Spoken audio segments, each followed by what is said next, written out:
Good morning students, welcome to my YouTube channel. इस video में हम नेहरू जी के राष्ट्रवाद संबंधी विचारों का अध्ययन करेंगे। नेहरू जी के राष्ट्रवाद संबंधी विचारों में हम देखते हैं कि नेहरू जी अंतर्राष्ट्रीयवाद के साथ साथ एक राष्ट्रवाद के बहुत बड़े समर्थक थे और उनके राष्ट्रवाद के विषय में ये कहा जाता है कि नेहरू में अंतर्राष्ट्रीयवाद की भावना प्रबलतम रूप में थी, लेकिन राष्ट्रवाद के प्रति उनका जो भाव था वो बहुत कमज़ोर था। वस्तुतः इस बात की भी कोई सच्चाई नहीं है। एक व्यक्ति जिसने जीवन पर्यंत देश की स्वतंत्रता और सम्मान के लिए संघर्ष किया और अपने जीवन के 10 अमूल्य वर्ष राष्ट्र की स्वाधीनता के लिए जेलों में गुजारे हों, उसके राष्ट्रवाद पर संदेह करने का कोई औचित्य नहीं है। 8 अगस्त 1942 को कांग्रेस के बम्बई अधिवेशन में उन्होंने कहा था, मैं राष्ट्रवादी हूँ और मुझे राष्ट्रवादी होने पर अभिमान है। राष्ट्रवाद की अभिव्यक्ति और प्रेरणा के रूप में ही उन्होंने राष्ट्रीय आंदोलन के सारे कष्ट झेले थे। नेहरू जी के राष्ट्रवाद को हम इस प्रकार देख सकते हैं। राष्ट्रवाद स्वतंत्रता का मूल प्रेरणा स्रोत।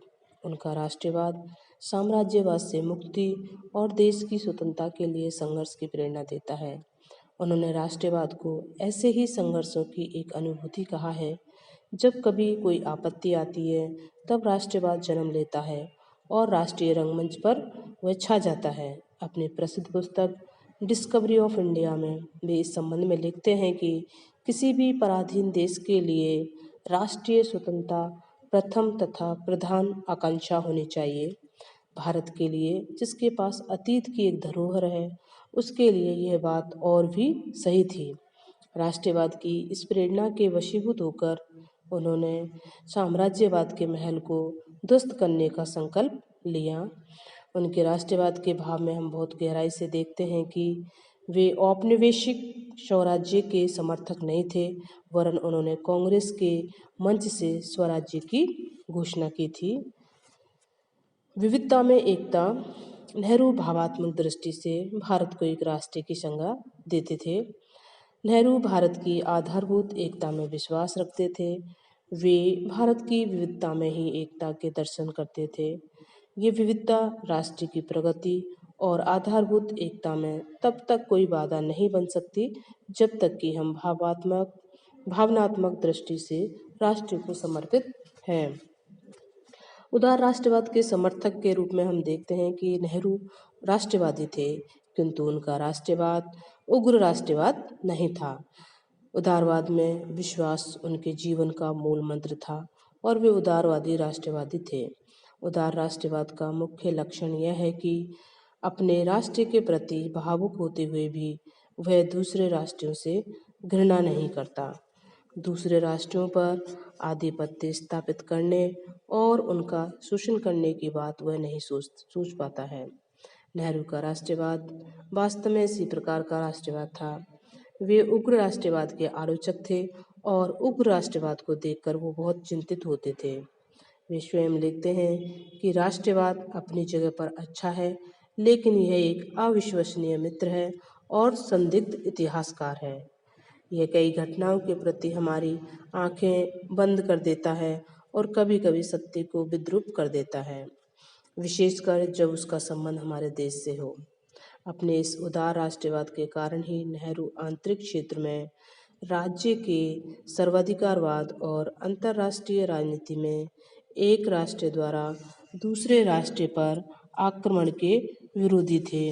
नेहरू का राष्ट्रवाद उन्हें भारत की स्वतंत्रता और इससे आगे बढ़कर प्रत्येक राष्ट्र की स्वतंत्रता की प्रेरणा देता है, लेकिन युद्ध और हिंसा की प्रेरणा बिल्कुल नहीं देता है। किसी के प्रति घृणा और द्वेष का पाठ भी वो कभी नहीं पढ़ाता है।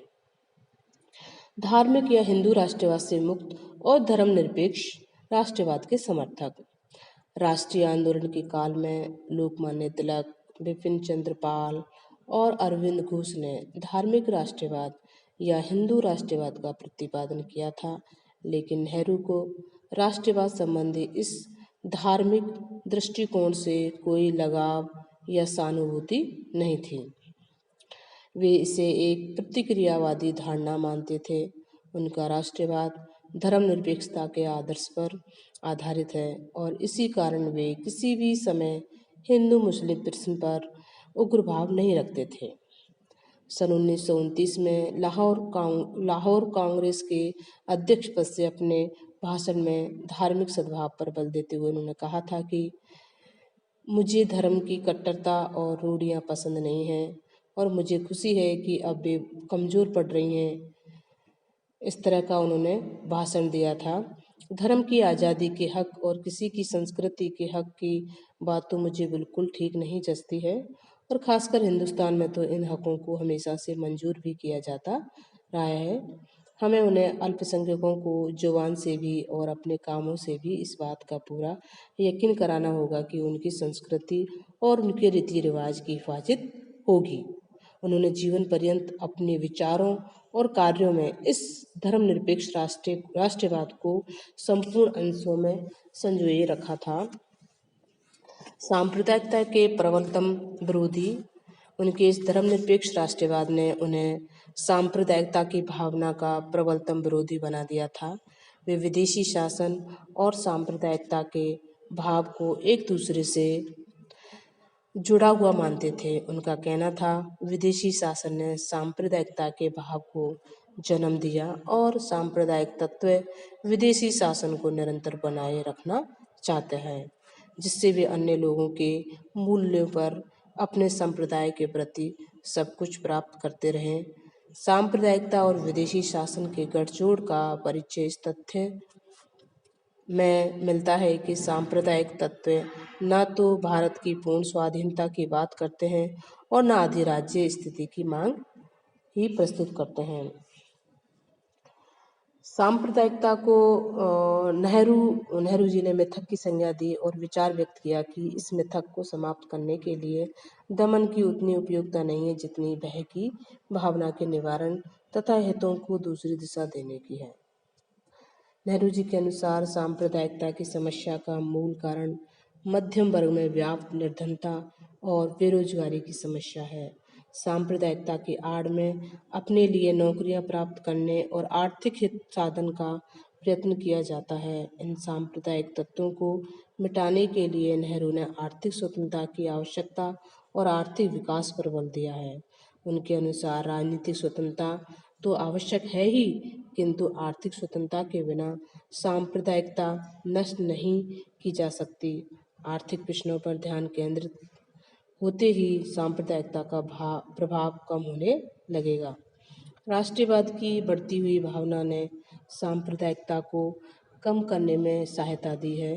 फिर भी सांप्रदायिकता की भावना उसी समय समाप्त हो सकती है, जबकि मूल प्रश्न आर्थिक तथा सामाजिक ही है।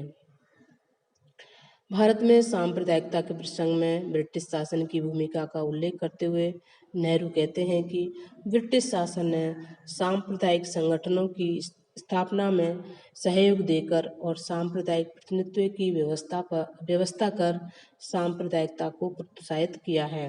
एक उचित राजनीतिक व्यवस्था के अंतर्गत सांप्रदायिक संगठनों और सांप्रदायिक प्रतिनिधित्व के लिए कोई स्थान नहीं हो सकता।